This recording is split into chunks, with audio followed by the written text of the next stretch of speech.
Meeting the Ogbanje, a Caribbean writer discovers Africa. Claire Adam. My first encounter with African literature was when I was 14 or 15, living in Port of Spain, Trinidad, in the 1980s. I'd been an avid reader as a child, but as a teenager I made little headway with Austen, Dickens, or the Brontes.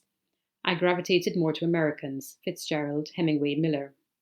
When I read Chinua Achebe's Things Fall Apart, then Alan Paton's Cry the Beloved Country, and Too Late the Phalarope, I felt a connection to these books that I hadn't felt with the English novels, although I didn't understand why.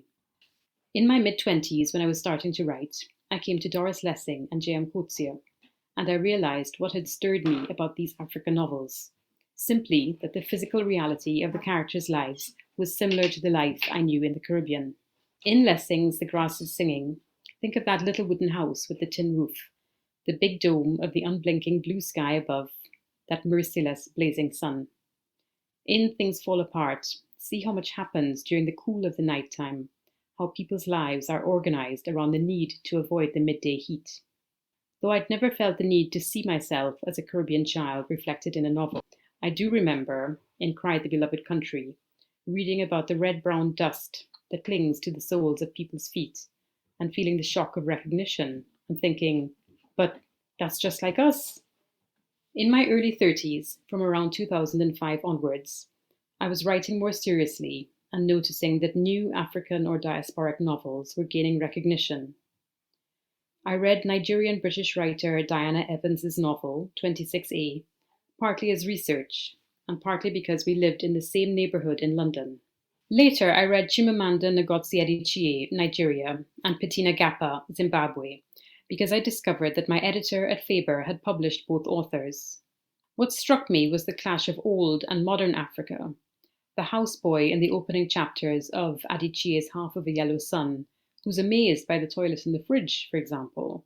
It was eye-opening to realise that both traditional and modern worlds coexisted in Nigeria, and that the society was large enough to accommodate that.